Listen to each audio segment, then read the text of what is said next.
Terima kasih Anda masih bersama Kalimantan Barat hari ini. Pemirsa, jelang Pilkada Kalbar, berbagai proses tahapan telah dilakukan. Tentu banyak harapan yang menjadi asa masyarakat agar Pilkada Kalbar berjalan sebagai mestinya.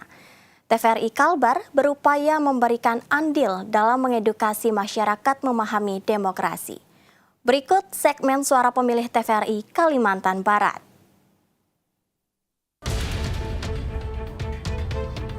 Mewujudkan pilkada yang bersih, jujur, dan adil adalah dambaan seluruh masyarakat sebagai landasan tatanan demokrasi yang demokratis. Ragam permintaan dan harapan masyarakat agar terpilihnya kepala daerah yang berkualitas dapat terpenuhi. Kami rangkum dalam segmen Suara Pemilih. Pemirsa, tingkat kepercayaan publik terhadap para penyelenggara pemilu masih dinilai belum sepenuhnya baik. Berbagai kejadian pelanggaran etik masih kerap muncul. Kekhawatiran masyarakat akan terselenggarakannya pilkada yang bersih dan jujur tentu harus dijawab dengan tegas bahwa penyelenggara pemilu adalah alat negara yang harus dipercaya. Seperti apa suara para pemilih?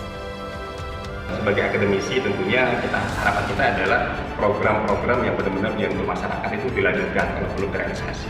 Nah, begitu juga dengan pembangunan, realisasi pembangunan yang benar-benar membantu ya kan pertumbuhan ekonomi masyarakat harus disupport.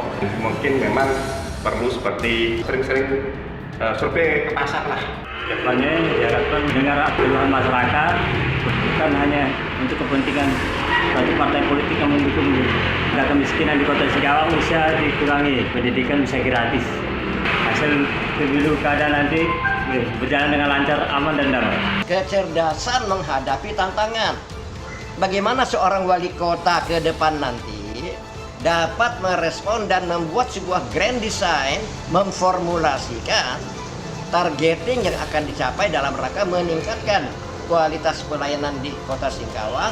Seorang wali kota diharapkan dapat berpikir secara kreatif, tidak hanya bersifat konvensional, tetapi harus dinamis. Sebab sense of competitiveness ke depan merupakan challenge yang harus kita respon.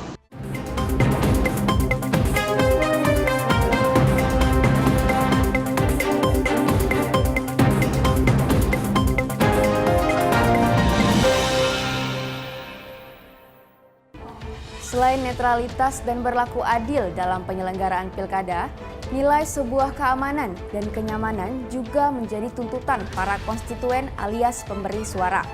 Mampukah stakeholder dan penyelenggara bersinergi dan memberikan kepercayaan bahwa pilkada pasti aman? Berikut asa suara pemilih kita. PPPS di desa harus menyampaikan apa yang terjadi di kampung atau desa tersebut. Misalnya, yang kita takutkan ada terjadinya yang sering kita kenal di Kabupaten Sintang itu serangan fajar atau money politik.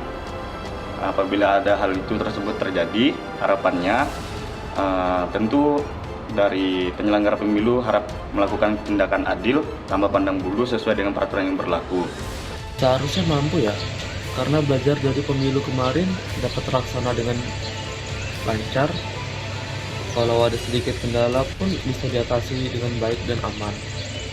Sebelumnya juga para petugas sudah terlatih dan terkoordinasi dengan aman. Supaya lebih bagus lagi lah, profesionalisme ditingkatkan, terus mungkin yang lebih utama ini dari penyelenggara ke lapangan yang jauh-jauh gitu kan. Sementara ini kan banyak yang terkendala di transportasi dan mobilisasi barang-barangnya gitu.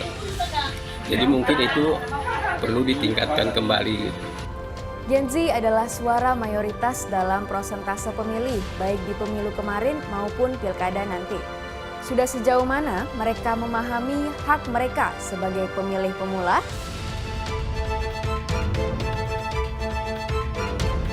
Sebagai pemilih pemula atau Gen Z, pemahaman utuh mesti diberikan penyelenggara pilkada agar tidak melakukan kesalahan, baik proses bahkan hingga pelaksanaan pilkada ketapang. Pemahaman ini penting dilakukan lantaran selain upaya meningkatkan partisipasi pemilih, turut memberikan ruang atas hak pilih pada pemilih pemula tersebut. Salah seorang siswa UTI Wendra Anggara mengaku, Dengan sosialisasi dan penjelasan KPU Ketapang, dirinya tahu dan paham mekanisme pilkada. Terlebih dirinya sebagai pemilih pemula yang bakal mencoblos pilkada November 2024 mendatang. Komisioner KPU Ketapang, Abdul Hakim mengatakan, sebagai pemilih pemula, Gen Z dinilai cukup rentan melakukan pelanggaran pilkada sehingga sosialisasi secara masif dilakukan ke tingkat pendidikan. Kerentanan tersebut bisa saja ke arah pelanggaran seperti mencoblos lebih dari 1 kali, serta melakukan kampanye di lingkungan pendidikan. Hingga saat ini KPU telah melakukan sosialisasi pada 6 sekolah di Ketapang.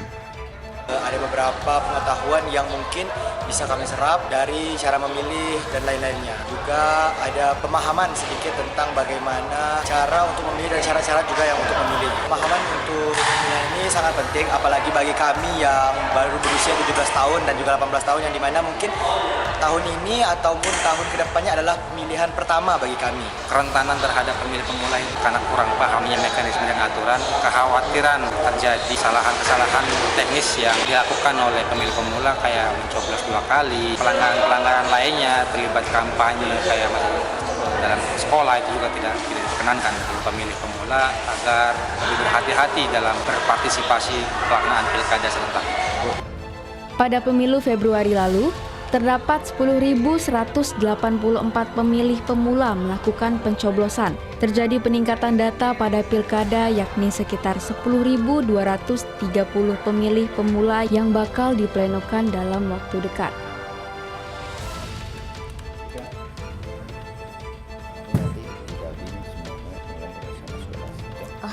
Siapa? Suara pemilih kerap disebut suara Tuhan. Anekdot ini semestinya menjadi perhatian serius semua pihak agar apa yang menjadi harapan para pemilih bisa diwujudkan demi tercapainya Pilkada Kalimantan Barat yang bermartabat. Terima kasih, sampai jumpa.